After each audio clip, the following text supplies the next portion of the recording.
I'm going to call the meeting to order, and first we're going to do the Pledge of Allegiance.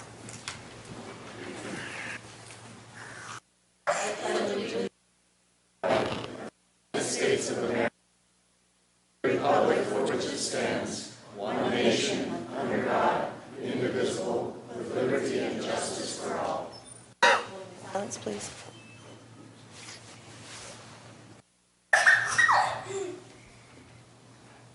Thank you. You may be seated.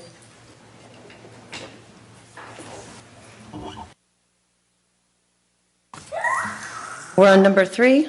Chairman Chickatano wishes to announce that this election board meeting was duly advertised in a local newspaper. Number 4, is there any public input on the agenda items for the election board only? Seeing none. 5, a motion is needed to approve and dispense with the reading of the minutes of the May 2nd, 2023 election board meeting. So moved. And I will second that. On the question, all in favor, say aye. Aye. No one's opposed. Motion passes. 6, a motion is needed to ratify the following reports: the 2023 Municipal Primary Certification of Election Returns, the 2023 Municipal Primary Special Election Certification, Northumberland County Certification of Computation and Final Certification, Survey of Polling Place Accessibility for the Elderly and Persons with a Disability County Summary Sheet. So moved. Second. On the question, all in favor state aye. Aye. None here to oppose. 7, is there any old business, Your Honor? I'm aware of. Okay. Any new business? I have none. Not that I'm aware of. Okay. There are some important dates we'll list here for the general public and the press. August 1st is the last day to circulate and file nomination papers nominating independent candidates or minor political candidates. August 14th is the last day for candidate nominated in primary election to withdraw their name as a candidate for any such office. September 18th, BOE, the Board of Election may begin processing mail-in absentee applications. October 23rd, the last day to register to vote for the November election. October 31st, the last day absentee applications to be received by the elections office by 5 p.m. November 7th is our general election date. The polls open at 7 a.m. and close at 8 p.m. Is there any public input? Okay, I'm going to close the meeting. Yep. All right, thank you. Thank you.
I'd like to call the regular monthly meeting of the board to order. Please stand for the Pledge of Allegiance.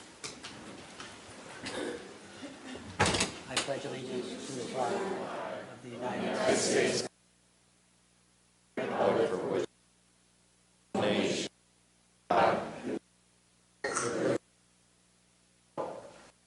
Silence.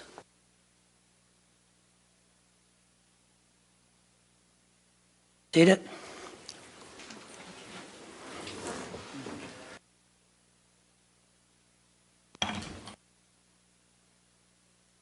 Is there any citizens' input on agenda items only? Hearing none. A motion is needed to approve and dispense with the reading of the minutes of the Commissioners' public meeting held on Tuesday, July 11th, 2023. So moved. Second. On the question, all in favor state aye. Aye. Motion carries. Motion is needed to pay all county and liquid fuel payrolls as submitted by the Human Resource Office for payroll number 14 in the amount of $703,492.77 and payroll number 15 in the amount of $728,527.18. Moved. Second. On the question, all in favor state aye. Aye. Motion carries. Motion is needed to pay all county and liquid fuel bills as submitted by the county controller in the amount of $4,424,387.08 from July 1st, 2023 to July 28th, 2023. Moved. Second. On the question, all in favor state aye. Aye. Motion carries. Announcements. A work session will be held on Tuesday, August 15th, 2023, beginning at 10 a.m. in the Commissioners' Conference Room. The next regular public meeting will be held on Tuesday, September 5th, 2023, at 1 p.m. in the Public Meeting Room at the Administration Center, 399 Stadium Drive, Sunbury. The Northumberland County Courthouse, Administration Center, and related county facilities will be closed on Monday, September 4th, 2023, in observance of the Labor Day holiday. The next Prison Board meeting will be held on Wednesday, August 2nd, 2023, at 11 a.m. in the Public Meeting Room at the Administration Center, 399 Stadium Drive, Sunbury.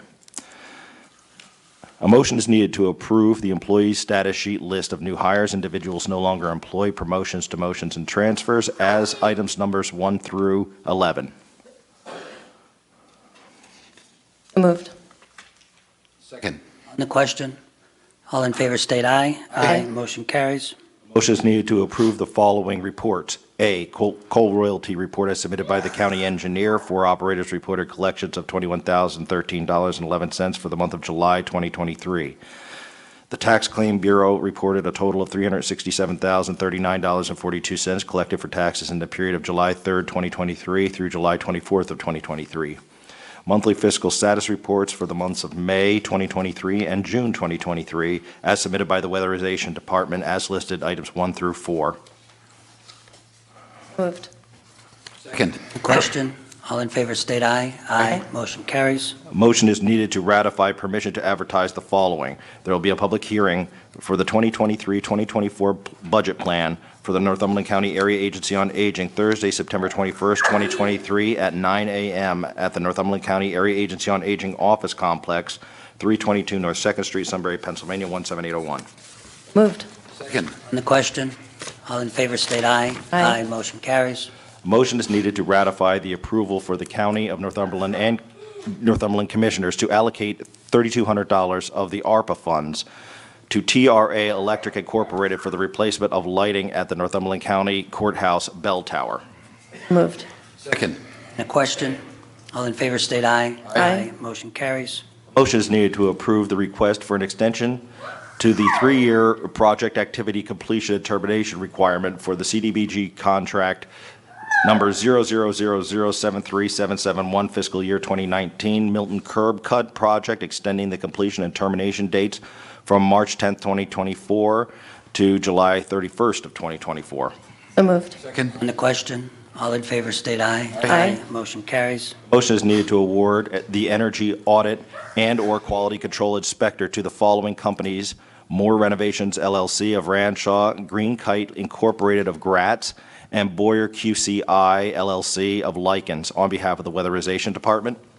Moved. Second. On the question, all in favor state aye. Aye. Motion carries. Motion is needed to award. Frank, do we want, is this where Tiffany can speak or? Call her up. I'll make the I'll read it and then. Okay. Okay. A motion is needed to award the collection of the delinquent per capita taxes to Keystone Collections Group on behalf of the Assessment Department. Moved. Second. On the question, I'd like to have Tiffany, who is in charge of our assessment department, just to come up and give us her recommendation on the, because she's been the one looking into this. Thank Go you, ahead, Tiff. Commissioners.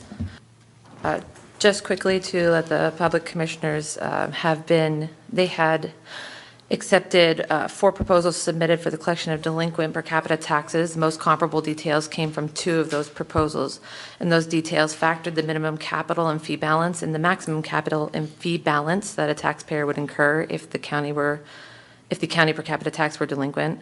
All but 6 municipalities level a per capita or occupation in conjunction with the county. 4 school districts levy a per capita or occupation tax on a separate bill. Therefore, our delinquent tax is not the only balance that could be sent to a collection agency. The fee schedules that were compared in the 2 proposals would also affect the municipal and school balances. When I tested how the fee schedules can affect the balances in a few scenarios using different municipalities and school districts in combination, the gap between the minimum and the maximum grew significantly.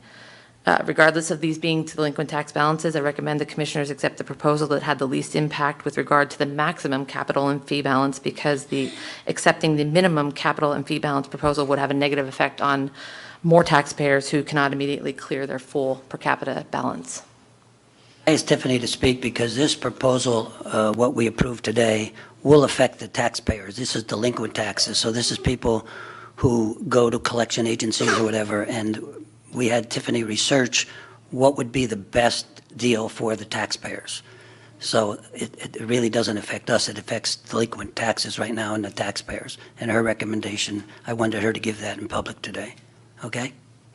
All right, thanks, Tiff. Thank you. It's been a motion and a second. On that's the question. All in favor state aye. Aye. Motion carries. Motion is needed to adopt the following budget amendments as listed. Moved. On Second. the question, all in favor state aye. Aye. Motion carries. Motion is needed authorizing travel requests and attendance at the following workshops, seminars, as in accordance with the county's personnel manual travel reimbursement policy, Agency on Aging, August 7th through 9th, P4A Aging Leadership Meeting, Boalsburg, PA, September 19th and 20th, 2023, Health and Wellness Conference in Boalsburg, PA, September 5th through 8th, P4 PDA Quarterly Review in Erie, Pennsylvania. Moved. Well, there's more. I'm sorry, I shouldn't have paused. BHIDS, August 14th through 15th, 2023, PA Regional Collaborative Supporting Family Summit in State College, Pennsylvania, September 13th through the 15th, PCA MHDS Fall Retreat in Bethlehem, Pennsylvania, and Veteran Affairs, August 16th through 18th, PA State Association of County Directors of Veterans Affairs Annual Training Conference, Fort Indian Town Gap, Pennsylvania. Moved. Second. On the question, all in favor state aye. Aye. Motion carries. Motion is needed to authorize the chairperson to execute the Veterans Trust Fund Grant Agreement. Moved. Second. On the question, all in favor state aye. Aye. Motion carries. Mr. Garrigan, would you like to put your other hat on right now I and will give the continue on. solicitor's report? I'll trudge on. Motion to adopt Resolution 46-23, resolution to authorize the commissioners to execute an agreement known as the 2023 ARPA Local Fiscal Recovery Fund Recipients Agreement with the City of Sunbury in the amount of $50,000 related to the distribution of ARPA funds as a ratification. Moved. Second. On the question, all in favor state aye. Aye. Motion carries. Motion to adopt Resolution R47-23, resolution authorizing the submission of a grant application between the Northumberland County Chairperson on behalf of the Planning Department through the Pennsylvania Department of Community and Economic Development for federal fiscal year 2023 under the Community Development Block Grant Program. Moved. Second. On the question, all in favor state aye. Aye. Motion carries. Motion to adopt Resolution R48-23, adoption of the Fair Housing Resolution to ensure compliance with the federal fair housing law and the Pennsylvania Human Relations Act as submitted by the Planning Department. Moved. Second. On the question, all in favor state aye. Aye. Motion carries. Motion to adopt Resolution R49-23, resolution appointing a Section 504 compliance officer, the county's human resource director, and establishing a grievance procedure according to the federal and state regulations as a recipient of funding through the Community Development Block Grant Program. Moved. Second. On the question, all in favor state aye. Aye. Motion carries. Motion to adopt Resolution R50-23, agreements, amendments, revisions, grants, leases, and reports between Northumberland County Commissioners on behalf of the Human, Senior, and Social Services and the named service providers as listed, numbers 1 through 20. So moved. The above amendments are agreements, amendments, revisions, grants, leases, and reports are not with county employees, nor does their organizational contract list county employees as principal in their corporation or on their board of directors, with the exception of contracts with CSO, Controller Chris Grayson, and District Attorney Matt Levitch are members of the CSO board. Moved. Second. On the question, all in favor state aye. Aye. Motion carries. Is there any old business? Hearing none. Is there any new business not on the agenda?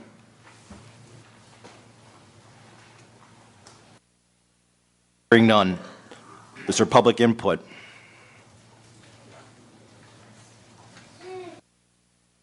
Hearing none. Do we have a motion to adjourn? Yes. What? Okay, so there is public input? The people that signed up would be the public input. Whoever's on there first can get up, please.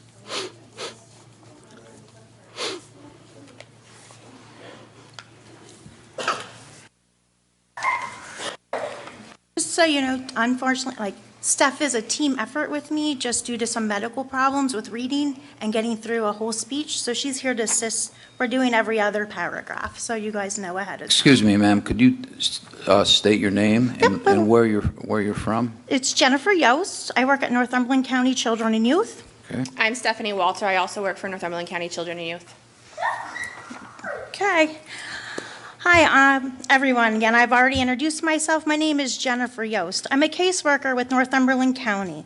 I began my journey here 14 years ago. When I started working in the county, I came with a purpose. I came to make a difference for the families of Northumberland County. I never realized the difference that it will have on me and all of my caseworkers in my office. We are working in homes with vulnerable children, families with mental health needs, veterans, the elderly, and individuals with substance abuse problems. There are countless times we go to a family's home only thinking of the family and not about ourselves. Unknowingly, workers are being put into dangerous situations at times with nothing but a cell phone in their paperwork.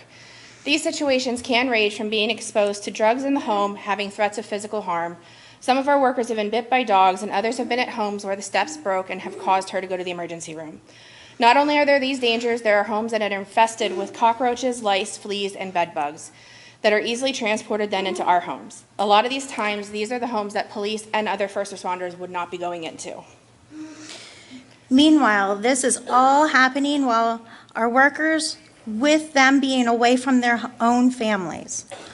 Our day starts at 9:30 a.m., but most days we do not know when the workday will end. Although, just down the street, about a half block away, the County Assistance Office has workers that start their day at 8 o'clock and 4:30. They work with the same families that we work with, but they make more money, and they have caseworkers with the same degree as we do. Our caseworkers have doctor's appointments needing to be rescheduled, family meals being missed, countless times that there is time away from their children because they're out helping our families in Northumberland County. The workers are stretched thin to help the county and have expressed that the level of respect is not being shown to them. They are working paycheck to paycheck while they work with families in Northumberland County that have all their utilities paid for them and then some. At one time, county workers were given welfare food stamp paperwork and told that they could probably apply for assistance. This is heartbreaking for all of us because we are fixers of the families for Northumberland County, but there's no one helping to fix the things that we need. This in turn takes a toll on us emotionally and physically. Oops, wrong page. If you could take a moment and think and put yourself in a worker's spot.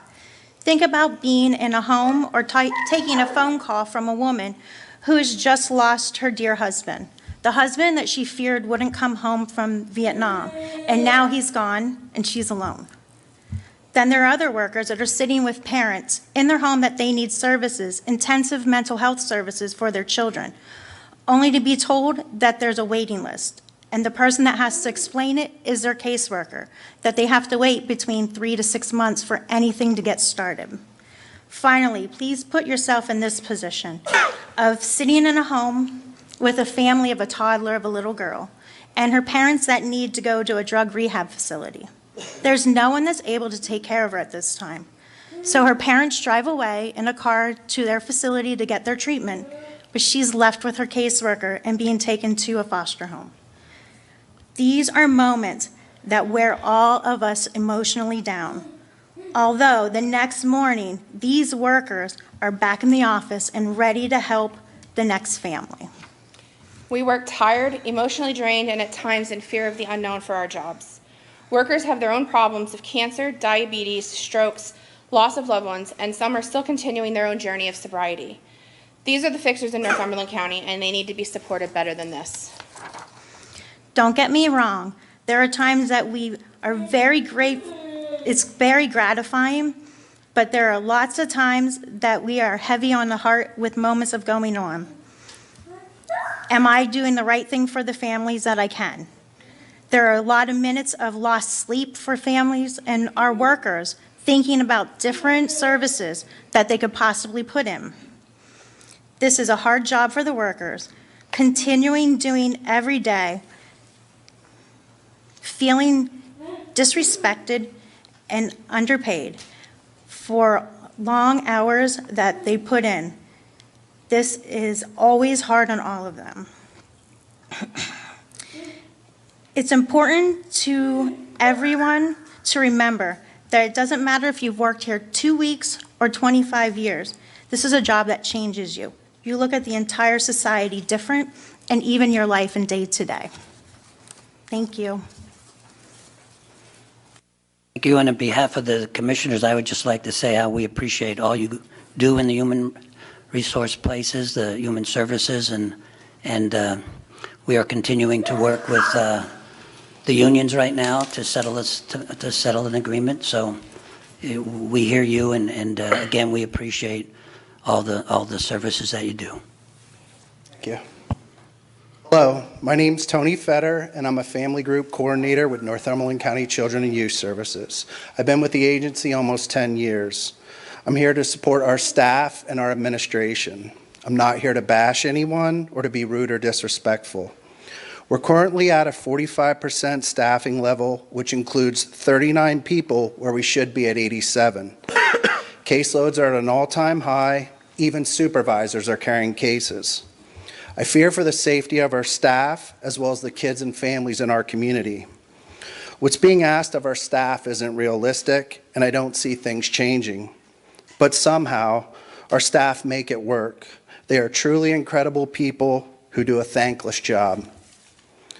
Morale is not high at the agency, but again, our staff keeps pushing forward. I fear at some point, everyone will be burned out, tired of the situation, and leave. Honestly, can you blame them? We need more staff, and unless something changes, I fear more staff will leave. We've been in this position for several years, and we need your help and support. We were recently informed that resident doctors from Geisinger will be coming to shadow us. I think it would be great if the commissioners did the same so they could see what a day in the life of a caseworker is. Our staff go above and beyond, sometimes by taking time and money away from their own families. Some of the extra things our staff does include going to graduations and sporting events, taking a kid to dinner, paying for a child to go on a field trip because their family can't afford it, sponsoring families for our annual Christmas program, having a 19-year-old with no family spend the holiday with our family so they don't have to stay at a hotel by themselves over the holidays. There's too many to mention. Please remember, we do this because we want to make a difference. We truly care about the children and families in our county. I promise you, you cannot imagine the things we've seen and the toll this takes on us and our families. Unfortunately, our families sometimes take the brunt of our difficult days, and they should be commended as well. I'll leave you with this. I was just informed yesterday by our union rep that we are the lowest paid Class 5 county in the state. Some of the more local counties include Lycoming County, which starts at $12,000 more than us, as well as Union and Snyder counties, which start at $8,000 more than us. We need your help now more than ever. Thank you.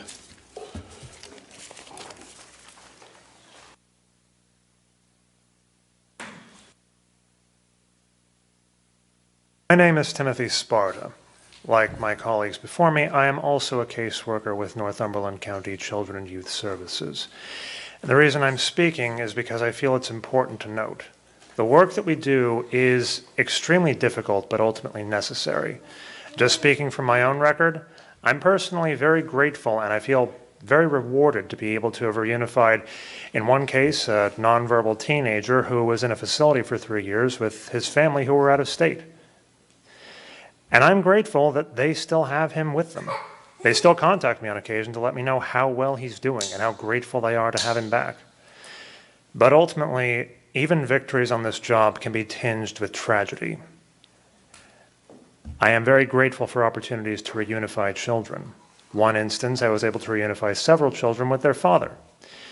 The night that I did, though, their mother, who was staying in the same home as them, overdosed and was found deceased the next morning in the same home as her children. And this job is difficult. It's just speaking for myself. I left my home at 9:30 last night. I didn't get home until 1 in the morning because there was a mother who was in need of mental health services and I had to assure the safety of her child. And I'm grateful that I could have done that. And I'm grateful that I can help people. I believe in helping others and that kindness can change or indeed save lives. With that being said, though, this job is also dangerous. Plenty of caseworkers at this agency know at least one of us has been held hostage at knife point. On another occasion, supervisors were accosted in an elevator by a client wielding a knife. And ironically, at the moment that was going on, I was out in the field being trained by a caseworker where a father was holding his 2 children in one hand and an AR-15 in his other as police were surrounding his home. Those 2 things occurred on the same day. The reason why I am up here is to tell you that we see a lot, we do a lot. We are good at what we do, which is why it's a running joke that other counties cycle caseworkers through our agency so they can get trained and then go somewhere where they're actually paid enough to be able to live on. We do a difficult, thankless, dangerous, but ultimately necessary job to protect the children of this county and keep families together. And I am eternally grateful that I have the opportunity to do that job and to work with people who are in need of that help and that I can provide those services. But at this point, we can't have people rotating in and out of this county because it is unfair to the families we work with. They should have a right to a caseworker who knows their history, who knows what they need, and who has worked with them for a long time and knows how to help them cope with whatever is going on. They shouldn't have to cycle through multiple caseworkers in the course of a single year. But ultimately, the reason people leave, the reason they cycle through this agency instead of staying, is they cannot afford to live on the wages that they're currently being paid. As my coworker attested, we are the lowest paid Class 5 county in the state, which is why we are unable to keep people, because when people leave, it is specifically because of wages.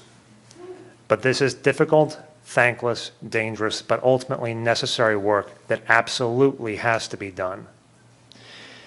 I yield the remainder of my time. Thank you.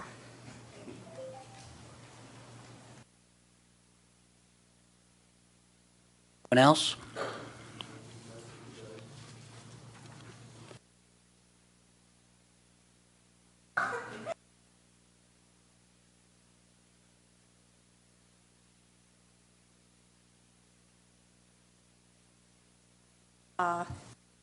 Okay, sorry. Our problem is we are dairy farmers, 3 generations.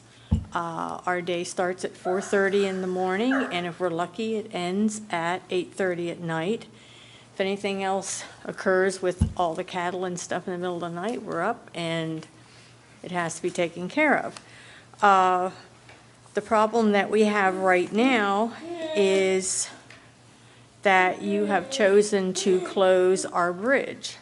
And the problem with that is if we go down the road 2.5 minutes, we can cross that bridge and go to 100 and some acres we have on the other side of the bridge and get our crops in and things. But you've chosen to say the bridge is not repairable, whatever, and now we have to go down a state road, turn, get on a steep, twisting, winding road that some of our equipment is far over the line when we're doing it. So if somebody's coming down there, it's a hazard to us and to them.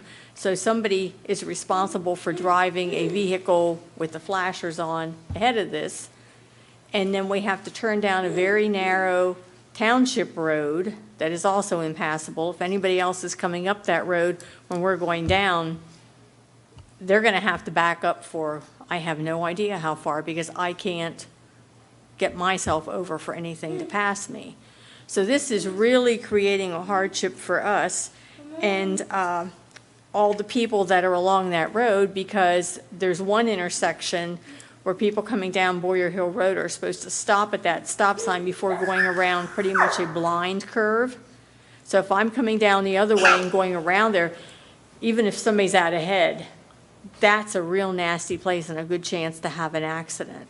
So it's a safety issue for everybody on that road, excuse me. And if there's an accident on 147, our Valley Road is the alternate route.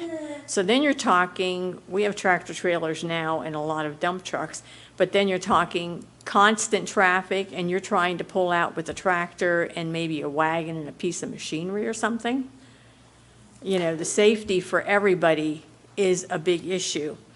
For some reason, a lot of people seem to think food comes out of Wise's warehouse. They don't realize that us farmers are out there every day. What we do for you. We do, you know, to ship our milk, which is provided to kids in school, all the products you make from milk and things. And, you know, my husband and I are both in our 70s, and we're still doing this. We don't want to stop, but you're making it impossible almost, and I don't want to see another dairy farm close. You've seen what they did in Snyder County, where they took thousands of acres for this bypass. It's farmland. Sooner or later, this country is going to run out of food too. And I just, you know, we need your support. I'm sorry. And as far as things we do for you, we pay over $7,000 worth in taxes every year on our properties. You know, we try and take care of everything. We try and take care of all the people around us and be good people. But this is shooting us in the foot. You know, we don't have the benefit of retirement, of anything when we retire. You know, when we're done, we're going to have to sell our farm. And what's going to happen then? You know, we need you guys to step up and fix that bridge so we can use it, or you're going to have to hand it over to us. We own the property on either side. But we have crops on that side of the bridge, and they have to be harvested now. We can't wait another 2 weeks to do this. So that means 20 minutes to get around with the equipment. They cut the hay, they bale it and stuff. We have to load it onto a special trailer. Then it's another 20 minutes for us to get it back to the farm, unload it. This is a cycle that's going to go on all day for a while, and then later we're going to have to harvest our corn. So we need some help. This is not, you know, this isn't something that we can take care of without somebody giving us some kind of support. So what I would like to see is you guys finish the bridge, fix the bridge. Let me speak as much. I mean, I made some calls to the state, and doing anything with the state takes a long time. So you'd get on a list, and the way the bridge would be calculated when it would get done is they have a weighted scale, and it would be how many people it affects, blah, blah, blah, and they'll put you on the list. It could take years to get done. Exactly. We also have, and Mr. Hopper here, who was our engineer, we didn't decide to close the bridge. The bridge was closed because it was deemed unsafe. And if anyone would have got injured on that bridge, being that PennDOT did send engineers and deemed it unsafe, we would be responsible. That's why it was put up that the bridge was closed. But the thing is, what we tried to give the bridge to your municipality, they're not interested. To fix the bridge, is somewhere around $1 million. The problem is there's 6 other bridges that are closed in our county that were closed before yours were, that are waiting in line for funding. And our funding is only $380,000 a year to fix these bridges. And we have, how many bridges, Joe? No, it's not 90, Chuck, how 70, 73, yep. So, We have a lot of bridges. you know, we want to work with you. You know, you want to stay afterwards, we can talk about different things we can do. But in order to do anything, we'd have to also consider the other 6 bridges that I think are closed. So financially, to go to the state, it's going to take too long, and it's not going to help you in the near future. So I think, you know, we can talk with our solicitor and yourselves and maybe talk about, you know, getting the bridge to you, to the people that are using it. We could figure something out. If you just want to stay afterwards, I'd be willing to meet with you, with our solicitor, and see if we can do something like that. Because, again, the funding right now, if you go to the state, and I was on the phone with both of them last night, it's a weighted scale. They have so many bridges that they have to, you know, because it might service 1,000 people or hundreds of people, that would come before yours. Yours would get pushed so far down on the list that it would take years, and I don't want that to happen. So, if you can stay with whoever, and we can stay afterwards and try to talk to come to some type of solution, I'd appreciate that, okay? Well, and also besides our problems, it's a safety issue for all the people that live on the other side of that road. If there's a fire or anything else, fire trucks or anything getting down that township road is next to impossible.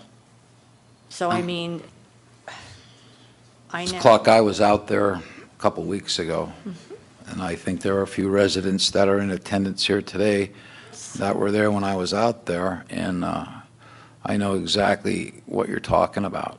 And I drove on the road on the other side of the bridge, and I thought I was in northern Canada somewhere at some isolated, desolate spot. Pictures. I took pictures of the road. Holes The road's in deplorable It's in shape. disrepair. When it rains, it washes out in a lot of spots. It's an awful road. And I was on it once, and I'm never going to drive it on it again. No sense of adventure. And I have a 4-wheel drive Ford Explorer, which, you know, it's not an all, you know, like a all-terrain vehicle or whatever, but it's still, and it was narrow and it was dangerous, and I thought, wow, this is awful. And I agree with you 100%. It is, and another thing we have that I know is not under your control, but we have people on four-wheelers flying down that road, and you've seen it, how the blind curves are and stuff. There was almost an accident yesterday where somebody got hit. And nobody will do anything about that because it's a township road. So it was sort of a three-part effort. So what we did was, I mean, Joe's in charge, we call him the bridge czar, so he's in charge of the bridges, but we did get your messages and the voicemail that you left for us. And I wanted to look into the statement that you believed, and you were correct, that your township did apply for ARPA funding in the amount of $50,000. But the match and the application for the funding was not for the bridge. And the money was awarded, the ARPA funds were awarded if you had a specific shovel-ready job, or, you know, a job that was ready to go. Those were the requirements. I have their application here, which of course we do match, just as you pointed out in your message to us. However, it's for their building.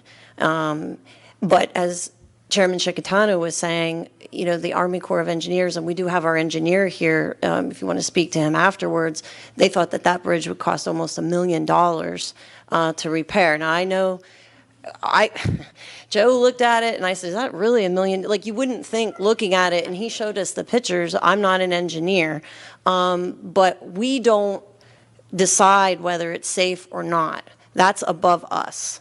Our engineer just reports if there's some structural aspect that needs fixing, and then the Army Corps of Engineers come out. They are the ones that say it's closed until it's fixed. And they are the ones that determine what needs fixed. And that's where the estimated costs come from. So knowing all that, I mean, I feel for you, but we did offer it to the township, say, here it is. If you want it, you can have it. I also did ask, and I'm not sure, but I believe that road that is in some rough shape is also controlled by and responsible for, your township is responsible for the care and maintenance of that road. So there's an issue there. Safety with the four-wheelers and just the potholes and the washing out that I saw, that just looked like, it didn't look like a road to me, the pictures. And I understand, is it Paul Forst? Is he your township supervisor? Are you here, sir? Yeah. Mr. Schaefer also? Right. And so given that the county doesn't have an extra $1 million lying around, I'm sure, does your township have an extra $1 million lying around? Right.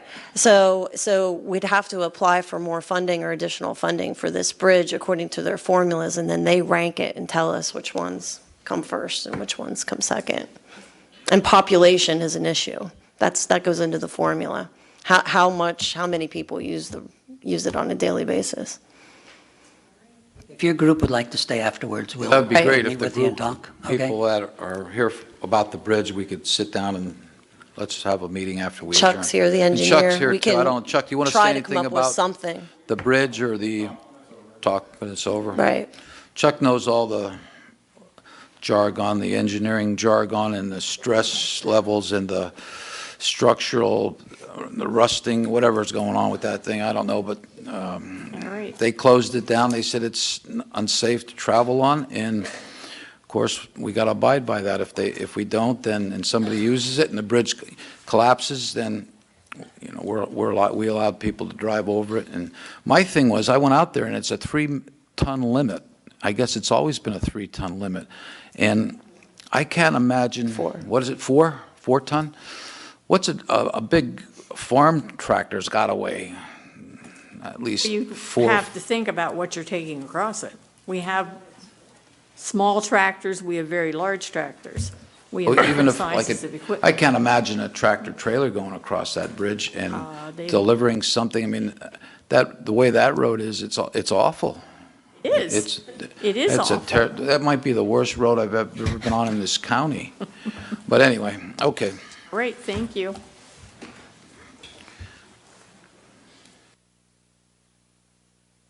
My name's Andrea Walshaw. First of all, I want to thank you, Mr. Klebon, for coming out and looking at the bridge. The road is definitely a challenge on the other end. However, the unfortunate part of the situation is the safest end is the side with the bridge, the area of concern. I was wondering, are there grants available that can be applied for to help fund some of these things? I know you just had a discussion on that, but that was one of the things I would like to know. Because you're impacting a livelihood and causing a major hardship as far as someone's living. And Mr. Chickatano, we all are looking into any grants. Most grants are usually a two-part, where, a municipality, like the township would apply, we would do a match, or we would apply for them, they would do the match for a shovel-ready project. There are bridge grant applications, but as Mr. Chickatano was pointing out, there's so many that need it, so there's a formula to where you are in rank of getting the money granted to you. But we will discuss it further after the meeting, and Chuck maybe has some ideas. He's shaking his head, yes. So maybe we can speak with him. And I think you're looking for a fix as soon as possible, and grants and going to the state. I made many phone calls. You're talking 5 years or 6 years down the road. In fact, there's one bridge that was closed in Elysburg that when I came into office 8 years ago, I was at that bridge, the same situation. We had meetings there. People were saying the ambulance has to go around to get there and all the stuff. They're just getting their bridge done this fall or spring. That's how long it took for the state to come up with the money. So you're talking 7 years. And they were calling me every month, and we were trying to do, but as Kim said, Ms. Best said, they weigh it according to how many people, and they have to go to the bridges that affect more people, the state, when they give the money out. But we'll, again, meet with you and try to figure something out, okay? Is there anyone else? I'm Gary Miller. I'm also on that road. I don't see a reason to drag us on, but that road is also a fast way for first responders to get to the firehouse. It's on the other end, basically, of Christopher Hill Road. And we really need some support here.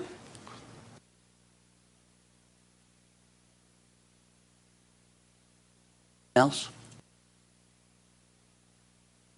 Just again, want to thank the Human Service people for being here, and again, we appreciate everything you do. Negotiations is going on, and hopefully everything is worked out when that's settled, okay? Okay, thank you. The meeting's adjourned. Thank you.